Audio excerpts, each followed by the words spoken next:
everyone, and welcome to Functional Fertility, the podcast designed to demystify your hormones, up-level your lifestyle, and supercharge your fertility potential.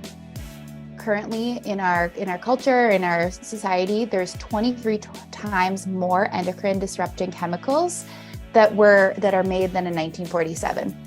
So we're having more and more exposure than we've ever had before in human history.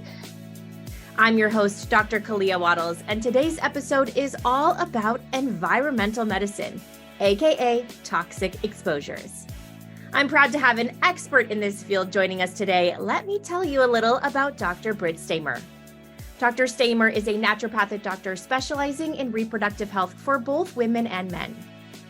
She provides support in the areas of preconception counseling, subfertility and infertility, and miscarriage.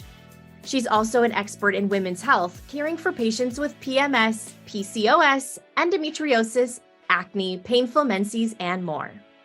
One area that's always a focus for Dr. Stamer is environmental medicine. Toxins that can affect our balance of health can be found in every area of our life. And teaching about these toxins, including how to remove, mitigate, and treat, is an area of her expertise. I've been looking forward to this episode. Welcome to the show, Dr. Stamer. Thank you so much for having me, Dr. Wattles. It's such an honor to be here. Well, I know you have a great love for shedding light on the relationship between environmental toxins and fertility. And this is so important to our patients who are getting ready. They're wanting to try to conceive. They're doing their preconception planning. Will you just give us a general overview of why it's so important to consider our environment, our environmental health, when preparing for conception? Yes. Well, the reason why I think it's a really big thing and a big piece is because it's a huge thing that's missing in fertility care and in women's health in the mainstream. I don't think it's really ever talked about before people see it, maybe from social media. It's not talked about, in an OB office or anything like that. And so I feel like there's a really great opportunity to educate patients in this area to help with their fertility and overall health, because we know that those things are connected. So right now, currently in our culture, in our society, there's 23 times more endocrine disrupting chemicals that are made than in 1947. Wow. So we're having more and more exposure than we've ever had before in human history. So I think it's a huge impact on all different parts of our health. It affects, our sex hormones, our thyroid hormones, our insulin. So talking about like diabetes and PCOS pictures with patients and cardiovascular health. So I think it's a huge topic that needs to be discussed. Well, those are some startling statistics, but it's important that we start to think about this. And I think you really touched on something here that we have patients, I'm sure this comes up in your practice, they come to us and say, I have done everything. I've turned over every stone. I've done every test. And then we say, oh, well, let's talk about your history of environmental exposures. I use a questionnaire called the Toxic Exposure Questionnaire. And then people realize, wow, no one has ever talked to me about this before. And maybe there's actually something to explore here.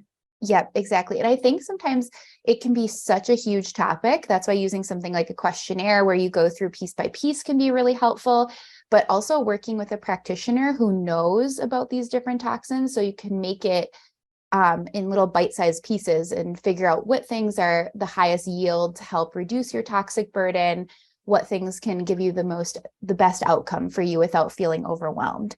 And I think that it's such an important topic too in that area is because it affects our health for, preconception and becoming pregnant, affects men's health, and then also affects the health of our future generation. So I think it's a huge topic that affects all of us. This is very good. We're talking about health promotion that supports transgenerational health. Yes. And we're making it approachable. And I certainly am, I have fallen to the analysis paralysis about toxic exposures and allowed it to become anxiety producing. So I completely relate to anyone who feels overwhelming, because in the end, we have to go outside and engage with the world, right? So that's why I'm so happy to talk to you about some of these actionable steps that feel approachable, so that we know what we can do to still engage with the world around us. You mentioned that there are so many toxins and they come from a variety of places, but, and I know we'll talk about this, our body has some inherent biotransformation skills that we can capitalize on to keep ourselves healthy. Yes. So what are some of the most common routes of toxic exposure that you see in your fertility patients? So like you said, those toxins are everywhere. We could look around the room and say, oh, what about in our paint or in our carpet or our furniture or our personal care products that we use on ourselves? And so when I'm talking with patients about where we're going to look, I really focus on the places we interact with every single day that have very high yield to help people not feel overwhelmed, things they can replace easily so that we start to get them to feel better or, work on preconception. And so my biggest areas that I have people look at are personal care products, without a doubt, for men and women, food, water, and then kind of go into kitchen pieces here and there, where we feel like we need to touch on after we get kind of those like 3 big pieces set in stone. But for sure, the first place I always talk with patients is personal care products, because it's a huge unregulated area that our government really doesn't take a big hold in, and they don't regulate these chemicals that are in there. And there's more and more being on the market every year. So I think that's the biggest area that I talk about with patients. I 100% agree. I was thinking about, well, someone said, why are you so focused on shampoo? And I was like, well, you wash your hair with it and then it runs over your entire body and touches all of your skin. So if we have to create a hierarchy of what we want to replace first, I'm also thinking about, well, what are the things we interact with every day and the things that contact so much of your absorptive tissue. So thank you for sharing your strategy too. It feels really well aligned. Yes. Okay, so now we've identified these areas and we're going to talk a little bit about some of your favorites, because I had some audience questions. They need help picking some of their favorites. But if someone wants to get started and they just feel like, okay, I need to do an audit of my own environment and the things that I'm using and clean up my ecosystem in my preconception planning phase. Where, number one, do you have a source where you send them to look at products that are safe? Yes, I do actually. I love, and the environmental working group has a few different apps that you can use too. So that's a really great, like, here's just a good starting point. It's not always perfect because sometimes they don't have those manual additions to it. They just kind of screen it based on a computer. But I like to give that as like a first overview of where people should start looking. And then I really love some different sites. So I love the site Follain.com, FOLLAIN.com.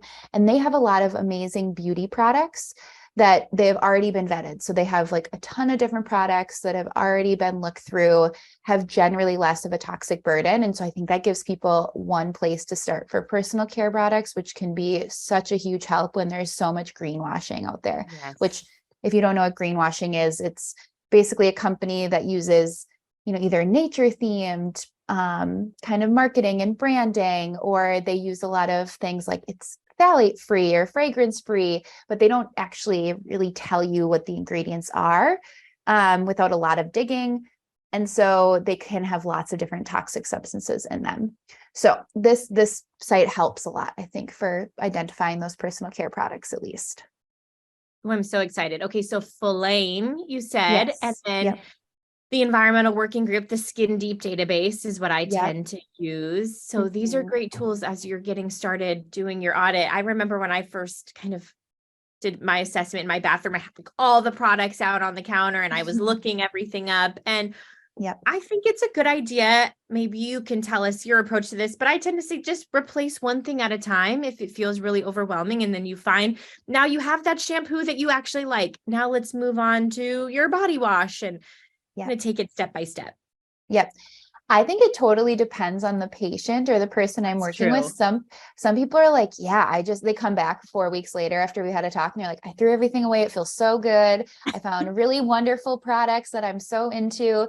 So I really kind of leave it up to them, but I for sure kind of follow that mentality of not getting yourself overwhelmed, especially because we haven't talked about this and I don't know if we will, but some toxins are really easily detoxed and biotransformed in the body. And once you're done exposing yourself, those health effects are, we move on from them, which is really good. Some of them stick around a little bit longer.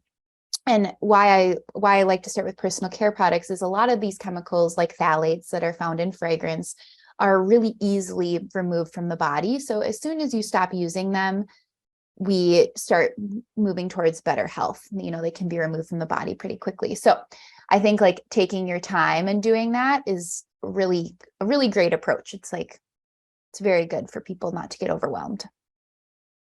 How encouraging what you just said. In fact, I just saw a study. I probably will get these percentages not exactly correct, but it was in regards to phthalates in personal care products. And they did the study where they measured phthalates at baseline, and then they switched like all these products for the study participants.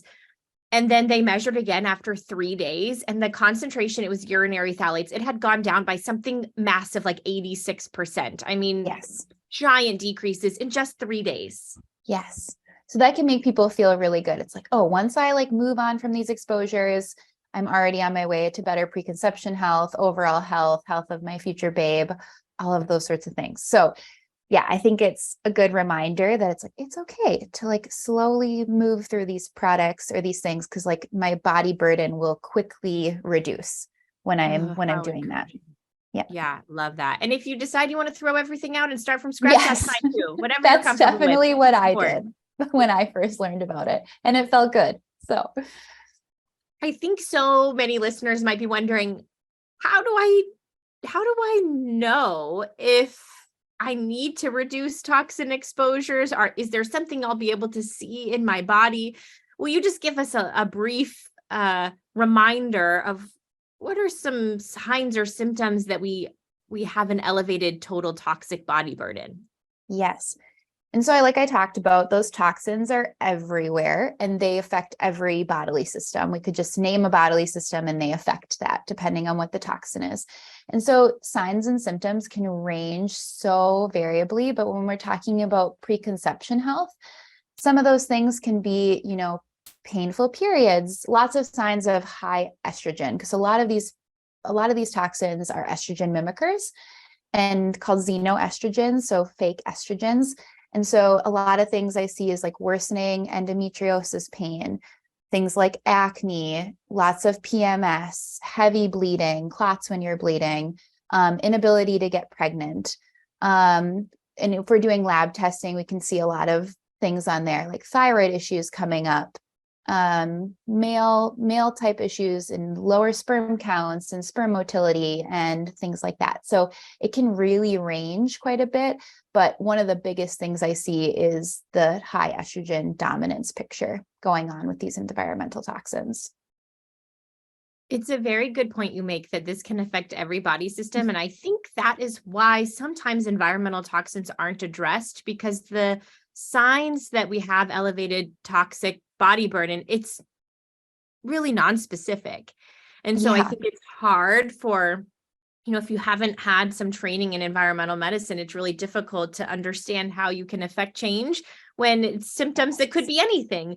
So I think that's why it's worthwhile for all of us to have some mindfulness around our exposures, because we know it's happening.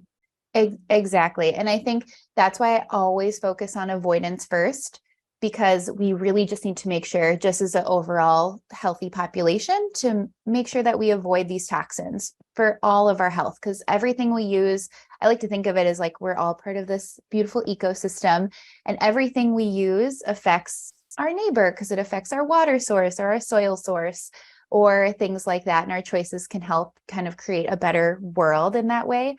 And so I always like to focus on avoidance, because it's not only going to help your health for preconception and for fertility, but health down the line, health for your neighbors, health for the world, sort of a thing. So that's kind of how I like to approach care in that way.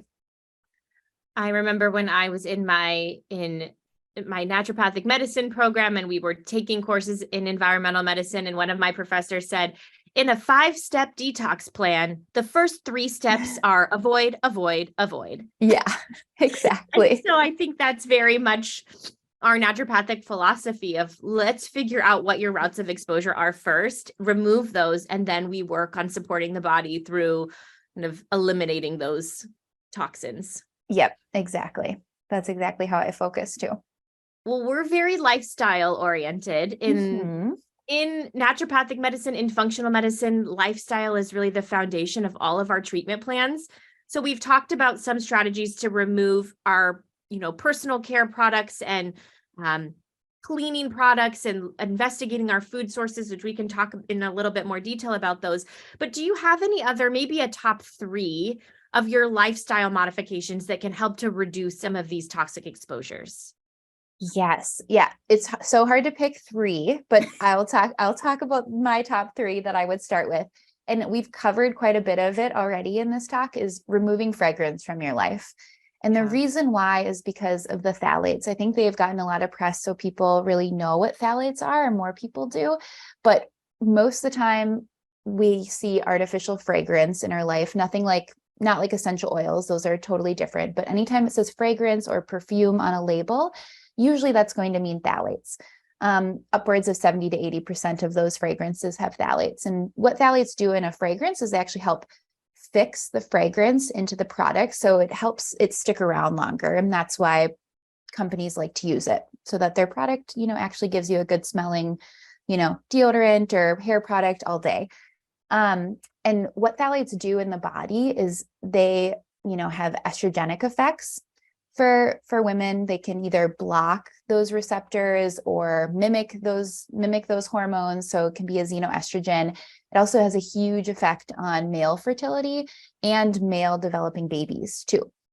Phthalates have also been linked to preterm birth recently too in some studies. So it affects, preconception, baby developing, your birth plan going forward, health of future generations. So it's such a huge one to remove fragrance from your life.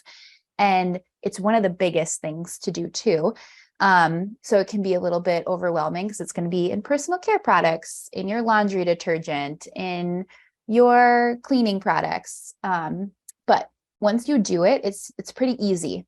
I think like once you see fragrance, it's such an easy identifiable thing on a label that I think it's really easy for people to be like, yes, it doesn't have like a complicated name. I know I shouldn't be using that. I'm going to cut it out. And now I think there's so many great products that replace things without fragrance. So it makes it a lot easier, in my opinion.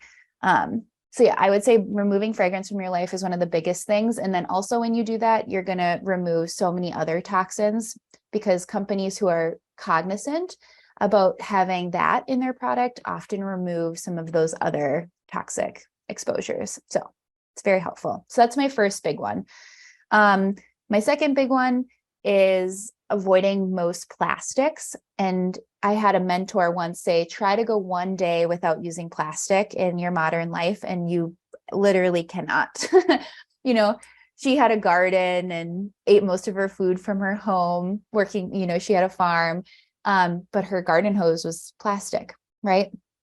So yeah, you literally can't avoid it. But I like to say, like, do as best as you can. So, storing your food in glass instead of plastic, using silicone bags instead of Ziploc plastic bags. There's lots of different ways to do that. Use a glass or stainless steel water bottle instead of a plastic one. There's lots of different swaps that can happen. And I think that's a really big exposure we don't talk about a lot, but is becoming more and more, that like those little exposures every day kind of add up. So that would be my second area to reduce toxic burden. And my third would be a water filter for people. All very thoughtful recommendations. So we're going to remove fragrances, and I'll just maybe add a little anecdote here that Yeah. my kids, I mean, we try to be really aware of fragrances in our house and in our products. And my kids wash their hands a lot. We live on a farm. We're Mhm. always, getting dirty. And I think that's good to a certain extent, but sometimes we got to wash our hands. And they were having kind of looked like eczema around their wrists. And I Mm. just couldn't figure it out. We were doing all the right things. And their pediatrician said, what soap are you using? And it was like a really clean, what at the time I thought was a really perfect brand. And I said, it's unscented. And she said, we want something that says fragrance free, because unscented Yes. means the scent isn't detectable by a human nose, but it doesn't Mhm. necessarily mean there's no fragranced chemicals in the product. And sure enough, there were. And so now I'm very careful to look for fragrance free specifically, which, wow, talk about a marketing tactic. Yeah. You were mentioning greenwashing. It's like, oh, great. We see all these products and it says unscented, and check that off the list. That looks great. But come to find out, we need to be a little bit more careful. So I think that's Exactly. a great, great, great suggestion. We're going to reduce phthalates by avoiding these fragrances. We're going to be mindful of plasticizers, and Mhm. we are going to use a water filter, which, Yeah. I I live on a farm where we are on a well system. And so a Mhm. filtration device is really important. And I'm really encouraged to see that there's a variety of filters. You can get a countertop system, or you can get one of Mhm. the under sink, really fancy systems. And I think there's a solution to match every price point, is what I'm trying to say. Yes. Oh, there definitely is. And that's what people like to, like, are you renting? Are you going to like install Yeah. a whole house filter for yourself? Probably not. Are you living alone and all you need is like a pitcher? Or do you need something just for a short amount of time traveling? There's so many different water filters. And that's why it can be really, really confusing too on exposures for a water filter. Because there's dozens of different types of or ways to filter your water. And so we can't really be experts in all of them. So people, I think, are confused on what to pick sometimes and what to choose for what their water source has as a burden. Absolutely. Well, this is the perfect lead into my next kind of series of questions for you, because I opened up to my Instagram audience recently. Sometimes we do like an ask me anything. And I asked, what are your questions about environmental toxins? What are you struggling with? Where are your pain points? And this question came up so often about water filters. So I thought I would put this question your way. Do you have a water filter that you recommend? What do you use in your house? Yes. So we have a reverse osmosis water filter in our house, which I really love. We used to have a different countertop system, but when we were renting, and now that we live in a house, we're using reverse osmosis, which I really like. It really takes out so many toxins. Basically, it's the water is pretty pure, which I really like. It does take out minerals too. So something to think about when you use a reverse osmosis, like how are you getting minerals back in your water and hydrating a little bit better in that way. But we really love it. And then some other ones that I really love. Can I talk about brands that I You sure like? can. Please do. Okay. Okay. Yeah. Yeah. So I really like the Aquasana under the counter filter. If you know that brand, they do a really great job with a shower filter as well. Um, and I like that one a lot, removes quite a bit of toxic exposures. They have some data on their website that you can see, which I really appreciate too. You want to make sure that they're backing up those claims of what they filter. Yes. And then I also really love Clearly Filtered. It's a really great brand. I think they're maybe a little bit newer. They're new to me. They have a really great, Brita doesn't do a great job of filtering. But that's like one a lot of people use. The Clearly Filtered would be like a really great upgrade. That's really a great price point too. It's not too expensive to start on your water journey, and it's really easy. So you don't have to do any like, with the Aquasana, you have to do some, manhandling of Yes. how to get it installed. So I really like the Clearly Filtered for like a handheld one. They also make a really nice water bottle that we use to travel with. So they, when we go to airports or we're on vacation, we use that because it's really nice to kind of reduce water burden. And then we have our water bottle. So those are my favorite for like drinking water. I also do recommend most of the time that people filter their shower water and bathing water. And the reason why there's a huge chlorine exposure, most of our chlorine exposure actually comes from showering. So up to 70% of our chlorine exposure, which is really, really affects our thyroid health, which is like, your sensitive little organ right here. Things like asthma, if your kids are susceptible, anything with mitochondrial health, chlorine can be an issue. So I really love the Aquasana shower filter or the Jolie shower filter.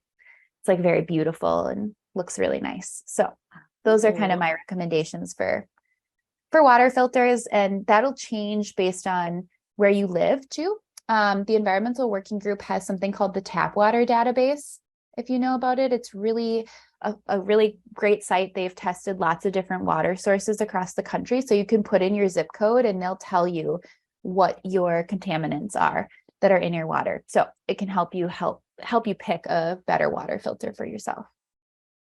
Ooh, there were so many juicy tidbits in there. Okay, so we'll I'll be Googling all these brands. I love Aquasana as well. Yeah. Our house is super old, so it wasn't a great candidate right now for the big filtration system. So we just have the countertop one at this point, and it's very nice and very easy. And to change the filter, we have to do it a little bit more frequently, but it's very nice until you're ready for something bigger. So I love that recommendation. And then with the shower tops, with the shower filters, is the filter is just something that you attach to the head of the shower, or it's something more extravagant that you have to install? It's not extravagant. And so that's why it's really easy. So the other water filters we talked about for drinking, they're going to filter out so much more. The shower filters are mostly going to do chlorine just because the water is running through so fast that the main thing you're looking for is like that chlorine removal. And so it's really easy. Just unscrew, screw on. Yeah, I did it myself in no time. You did it yourself. Isn't it funny too, just as an added bonus, when I have had patients put on the shower filtrations, I've had a couple of people be like, my hair is so much better now. Yes. I mean, my hair just looks so much more hydrated and shiny and healthy, and okay, great. Or detoxing, and my hair looks nice. Yeah. And giving good vibes. I love it. Yeah. My husband even said with the Jolie filter, he's like, this is like the best water filter I've ever felt in my life, like head of the shower. He was just so into it. I was like, yeah, it's great. Okay, that one is new to me, so I will be looking that up immediately. Yeah. Similarly, now I want to do a whole episode that's just about your favorites. Like we'll go through a whole list, but I have one more that comes up all the time, and I really want to know this answer myself. It's cookware. Cookware is so challenging because we want something that not everything is going to stick to and that looks nice. Do you have some favorite cookware to recommend to us? Yeah, this one I may be a little bit more boring with, which is kind of funny because I love to cook. If you follow my Instagram, it's basically like the majority of stuff I share. This is one of my favorite things to do. Some things like I for sure tell people to avoid is Teflon. And it's so funny. It was phased out in around 2014, but you go to your old cabin or on vacation in an Airbnb, there is Teflon there, like no one's replacing it. And those scratches release so many PFAs, which are, those per and polyalkyl floral substances, that long name, but those are the toxic substances we've been trying to get rid of, those nonstick ones. So for sure, avoiding like nonstick, Teflon, any of those things are really important. I really love cooking in a cast iron. That's my biggest recommendation for people. And for myself, obviously there are some women who shouldn't be, consuming extra iron from, so it's always good to get yourself tested, your iron stores and your complete blood count and those sorts of things in your red blood cells. But I see a lot of women who are really deficient in iron. So I actually think it's a really great way to get iron up, which is really important for egg quality, energy, all of those sorts of things. Everything. Name it. And good iron stores is a really important thing. So I recommend probably my best cookware is cast iron. And if it's properly seasoned, it's pretty nonstick. I really like the brands Lodge or Field Company. Those are two of my favorites that I cook with. And then I love just a few other types of cookware I like are enamel coated cast iron, carbon steel, certain types of ceramic, like the brand Extrema is really nice, using glass, and then certain types of stainless steel, which we can get into in a little bit, but those are kind of like my broad favorites. Okay, that's super helpful. What do you season your cast iron pan with? I've been using a high heat avocado oil. Okay. I'm still like testing it out because I was wanting to use some sort of like high cook point animal fat, but somehow I'm not an expert in the seasoning, you can tell. But it somehow doesn't like create the same nonstick I see. as using something like an avocado oil. So that's what I've been using. I've been also experimenting. It takes a little bit of trial and error, doesn't it? To find, I mean, the food always turns out great, but to find that like nonstick, it's really eggs for me. If I can be really specific, how do I get my eggs to not stick? And so I'm on a seasoning journey. You should go to that Field Company. They have like the best guide for seasoning, and I used it and it helps so much. Okay. I was buying like a little chain link thing to like scrub it. I was being so fancy with the whole thing and it really worked. So I highly recommend.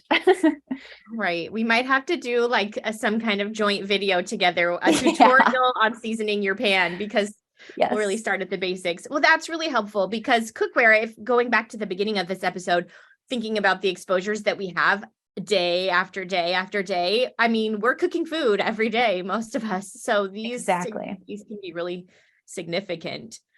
Yep. You have told us all about the importance of removing fragrance. We're very well aware now of how the compounds within fragrance can affect really multiple parameters of both male and female fertility. But this one is so hard to avoid. So I want to get into the specifics of some of your favorites here. Let's maybe just kind of go down a little line and talk first laundry detergent. Do you have a laundry detergent that you like? Yes, I have so many. So I decided to pick 3 that I really like, that I recommend to patients quite a bit. I love Molly Suds, which is a pretty popular brand now. It's like a powder detergent, works super well. I love Branch Basics, which has been kind of all over social media, which is great. And to give like a scented option, because I know people still sometimes like the way that their laundry detergent smells. Laundry. Yes. So the Thieves Laundry Soap by Young Living, the essential oil company, they use essential oils in their laundry soap.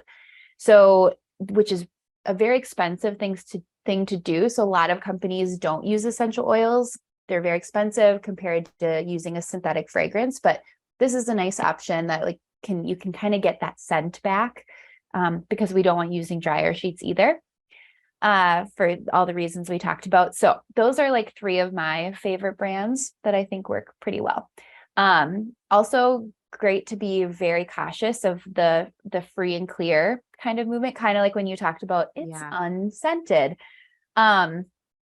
Be cautious about the free and clear movement, just because some of those products, even though they might be truly fragrance free, they sometimes contain compounds called 1,4-dioxane. Have you heard of maybe the New York ban of or like levels of 1,4-dioxane that they're working on with laundry detergent? Yeah.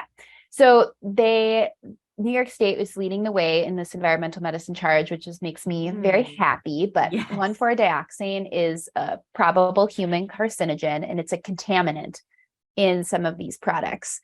So when you see some names like polyethylene glycol or sodium lauryl sulfate, they can be contaminated because of the processing with 1,4-dioxane. So it's just a really great thing that New York State is doing, trying to get rid of that. But that's why I always tell people, try not to use like just something that says free and clear, even though it seems better. It is better, but there are other exposures in there.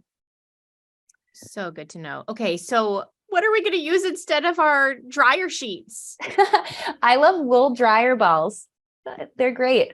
They help remove the static. And then I tell people if you want to put a little drop of essential oil on there too. So put like a couple drops, throw in your wool dryer ball, and then you get like the beautiful lavender scent without all the phthalate exposure.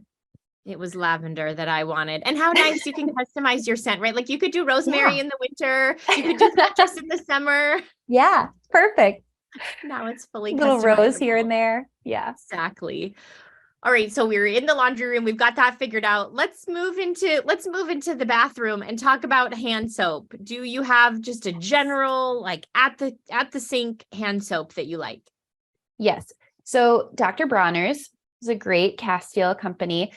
That's a great option. I love them for so many things. And then been around for years, trusted for years, right?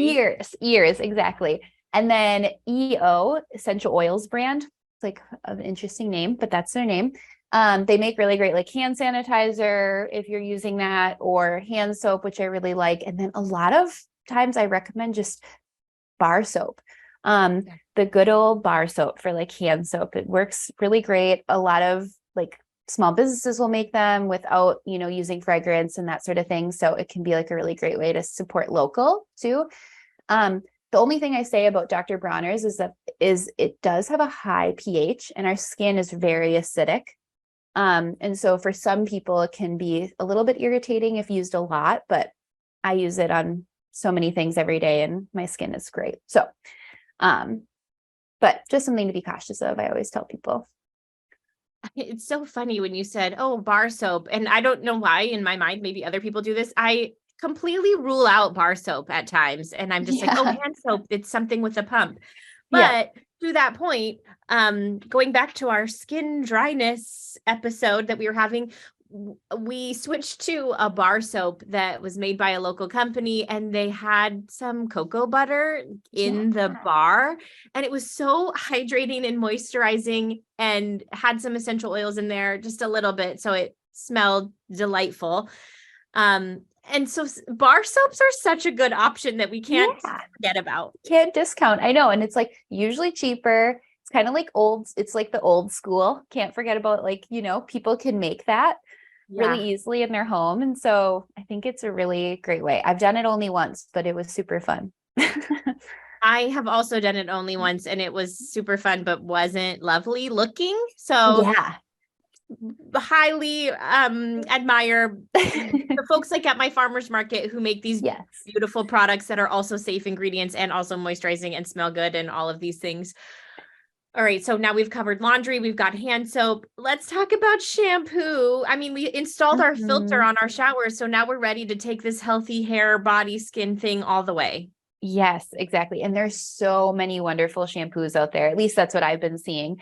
So my ultimate favorite is Under Luna because they have so many different herbal products in there, like herbal concoctions in their products, in their shampoo, conditioner. So I really love it. And the smell is amazing too. So they're probably my top favorite. They are a little bit spendy, but really wonderful products. And then I love Plain products, Plain with a Plaine. They have a really cool thing where they do refillable containers too. So they like to try to be like eco-friendly, which I really love. And then Inner Sense is a really wonderful one that has like delicious scents, but no phthalates, which is really nice. And my favorite brand that I recommend kind of for 1.5 million personal care products is Cure. They're found so many places now. And that's why I love them. You can get it at Target, right? You can. So accessible. Exactly. It's so accessible. The price point is really fantastic. I think it's like the least expensive for the best quality.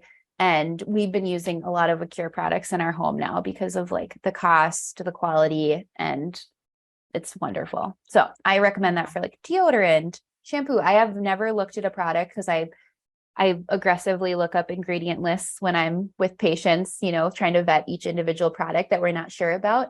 And I've never found a product by them that hasn't been approved and awesome. So great. Okay. And so nice because you don't have to order it online necessarily. There's probably a local store where you can get it. That's my biggest limitation is like, I have to order something and wait for it. So the fact that you can run to Target and grab it, so nice. Yes, exactly. Great. We could talk for hours about your favorites. And in my mind, I want to do another episode just about that. But there's a couple more questions I want to ask while I have you here. Yeah. So we're thinking about all of our unique exposures, and I think most of us are probably wondering if there's something that we can do to zone in on our unique situation. So when it comes to assessing toxic exposures, is there some testing that you're doing with your patients? Yes, kind of the same thing as we talked about, like avoidance, detox. Before we even do testing, I like to make sure we have like avoidance on our list. I like go through everything with patients and do lots of education so that we're really like taking out the big exposures that we can easily identify. And then when we talk about like, let's do lab work to figure out maybe where more of these environmental toxin exposures are coming from, the first thing I do is like your basic blood test lab work. And the reason why is because we want to see like, how is your insulin? How are you how are you processing your carbs? How is your thyroid doing? Do we need to like look for more things in relation to your thyroid? Is it struggling because of these environmental toxins? What are your sex hormones doing? Do they look normal on labs or even optimal on labs, but you're still having a lot of these symptoms? Like, do we need to investigate more of these endocrine disrupting chemicals or xenoestrogens? So I love to just start with like lots of basic blood work. And when I say basic, it's not really that basic because, as naturopathic doctors, we do a lot of in-depth serum, blood work, but blood work is at a always regular lab, like easily covered Yes. by insurance most of the time. All of that type of thing first. And then once we get a little bit deeper into that, and especially if people want to do like a fertility detox, I look at more specialty labs that I do like for usually it's urine testing, and we're looking at those metabolites or breakdown products of some of these toxins and thinking, how can we, once we get those results back, how can we specifically find where we're getting exposed to these specific toxins, and how do we specifically get them out of the body with certain different types of supplements, herbs, ways of detoxing, sort of thing. A question that comes up all the time when I'm talking about preconception detox to patients who are ready to get pregnant right away, they want to know about the timeline. Like, how does this impact when I can start trying, especially, if we find some fairly significant toxic exposures, or we need time to, for example, get their thyroid back in good working order or work on some of the insulin resistance. But thinking about a preconception detox specifically, how do you talk to your patients about a timeline? Do you say let's do this and wait 3 or 4 months and then you try, or just, what's that conversation look like? It's really hard. It's so hard because I think every practitioner might have a different line where they feel like this is safe or this is optimal. Yeah. And I think I would love to live in an ideal world, right? Where someone comes to me like more than a year before they're trying to conceive. And that would probably be ideal, because from like primordial follicle, or that like initial little tiny follicle, to ovulation is going to take about a year. And so as that follicle is developing into what will be ovulated, that would, their exposure is higher during that time. And so like in an ideal world, what would that look like? It's like, well, doing it a year before, but I almost never see patients in that place. Unless we're working through some other health issues and then they want to get pregnant. So I say, kind of like you would say, like, I try to avoid detox when there's really a lot of development going on in that 3 to 4 months before you're going to try to conceive. That's my kind of where I would try. There's always room for like, what we'll probably chat about. There's always room for avoidance, and there's always room for like living a lifestyle that is detoxifying and healthy, just in general. But if we're talking about doing like a very specific, heavy fertility detox, I would love that to be done more than 3 to 4 months before trying to conceive. That's exactly my approach too. And I think there's, in that 3 to 4 months before you want to get pregnant, we can stay hydrated, make sure you're Yes. not constipated, having some general, moderate intensity exercise that causes you to sweat most days of the week, eating Exactly. cruciferous vegetables, making sure our iron is in place, which is a cofactor for most of our cytochrome P450 enzymes that help us detoxify all kinds of substances. Like that is a fertility lifestyle that's probably safe. Exactly. But I'm not going to push those pathways of elimination, like mobilize toxins into the bloodstream Yes. in that 3 to 4 months prior to conception. And Yep. it's just the decision we have to make. Yes, exactly. You just listed everything that I would have told patients to do in those like 3 to 4 months before. If they're looking to detoxify or to reduce their body burden, but do it in a safe way and not overwhelm their emunctories. So it's, the emunctories are, digestion, having bowel movements, breathing, sweating, urinating, all of those sorts of things. And we don't want to like push all of that too much to release them, especially from fat cells, because that's where a lot of our toxins live in our fat cells. So it's not a good idea to do that 3 to 4 months before trying to conceive, in my opinion. In my opinion as well. So this is why we are always shouting from the rooftops. If you want to get pregnant in a year, let's start now. Let's do it now. Yes. There's no need to wait. We can really teach you these skills for a fertility friendly lifestyle, which include all of these suggestions that you've talked about today. So let's start now. Even if you think I want to have kids in 5 years, let's do it. Let's start implementing these strategies that not only support your reproductive health, but like you mentioned, every body system is affected. This is also going to affect our metabolic health and our risk for cognitive decline later in life, osteoporosis, obesity. I mean, it's really everything. Yes, it is. It really is everything. And so kind of living a detoxifying lifestyle is so important. And and kind of focusing on like those phases of detoxification, just as like eating a healthy diet and exercising and having good relationships, all those sorts, having good bowel movements, all those sorts of things. Yeah, really foundational things to health in general. So, Dr. Stamer, I love to end these episodes with something fun, especially with, I think the topic of environmental toxins can be a bit heavy. Yeah. But I even feel empowered now to go look up your suggestions, and I'm always working on cleaning up our environment a little bit, but I'm always learning. And so then there's these new tools that I can start implementing. But I want to end on something that's light and fun. And I know that you are aware of so many ingredients that we can add to our food supply to help us detox. So are you ready for a kitchen challenge? You said that you love to be in the kitchen. I have a kitchen challenge for you. Okay, great. I would love it. Tell me what I'm going to get into. Top Chef detox style. Your challenge is we want to make a detox boosting smoothie. You can add up to 5 ingredients. Tell us what your recipe is looking like. Great. I'm going to use water as my 6th ingredient because filtered water. That's fair. Yeah. Filtered water as my 6th ingredient, I think.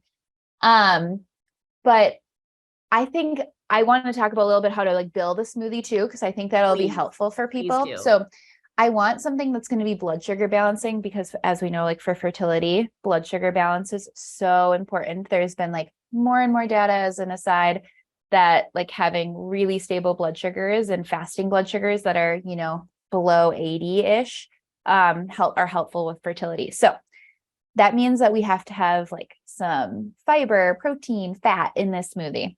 So one of my first things we want to have some fiber. And the reason why is because fiber is going to really help with that last stage of detoxification, that like phase 3, where we literally remove it from our bowels. And so I love to add some sort of fiber. Any fruit and veggies we're going to add are going to have fiber, but a little bit of extra. So I love like chia, flax, or psyllium husk, kind of like whatever your favorite fiber blend is. I'm down with like a lot of flax because it's so helpful for removing estrogen. Yeah. Like flax is so great. So flax is probably my top choice, would be flax in my smoothie. And does it have to be ground? Do we have to grind our flax seeds? It does. You got me. Yeah. So ground flax seeds. And the reason why is our body, if we eat whole flax seeds, they'll just come out as whole flax seeds. So we need to grind flax seeds. And if you do, make sure you keep it, if you buy it pre-ground, keep it in your freezer. just because some of those fats can oxidize. And so we want to keep them as fresh as possible if we use them ground. Next thing is I really love to include some sort of protein. Protein helps so much with that phase 2 detoxification, which is really important for getting, making those, what we do basically is we like attach some sort of group onto the toxins we've started to process, and then we help them basically move to be water soluble or fat soluble to get them out of the body. So protein is really, really important for women in trying to conceive for that reason too. And so you could use like some sort of nut butter for a little bit of protein or something like that. But I've been loving this protein powder. Talking about a product I really love, Ora Organic. ORA is my favorite protein powder lately. It's ones that's tested for heavy metals and pesticides. It's organic. And so they do a really great job testing for contaminants, which even if a protein powder says it's clean and has good ingredients, because it's so concentrated, I like to make sure that it's as clean as possible. So I like the protein powder, I like flax, and then berries, antioxidant powerhouse for sure. So whatever my favorite berries are, blueberries are like one of the best options for like antioxidants and detoxification. So those 3 things. And then I always have to add some greens. Mm-hmm. Bitter greens would be the best in my opinion. And you're going to counteract that with like a little bit of, the flavor from protein and the berries. Cause I don't know, a bitter smoothie is probably not the most delicious in the morning. But any sort of greens you love, they're so helpful for stimulating digestion, so many phytonutrients, fantastic. And then I always have to add a banana. They're not like the main powerhouse of the smoothie in terms of detoxification, but obviously there's fiber, there's nutrients in there, and it's going to help the taste quite a bit. So that would be my ultimate smoothie in 5 ingredients. I would, you could add like a little fat in there too, if we want, but those would be like my top 5 things. Okay, that sounds creamy and delicious and fiber packed and wonderful. Mm-hmm. So now if anybody makes their detox smoothie, please post it to Instagram and tag us so we can see your creations, and we'll just compile this detox smoothie recipe book. Yes. Dr. Stamer, I have enjoyed talking with you so much. You are just a wealth of knowledge on this subject. I so appreciate all the insights you've shared with our audience. And we have so much to Google after this. Thank you so much for your time today. Thank you so much for having me on. It was such a pleasure to talk with you and share. I really appreciate it. See you next time, everyone. Did you love this episode and want to hear more? Head over to drkaleawattles.com/podcast, where you can find more episodes on all things fertility.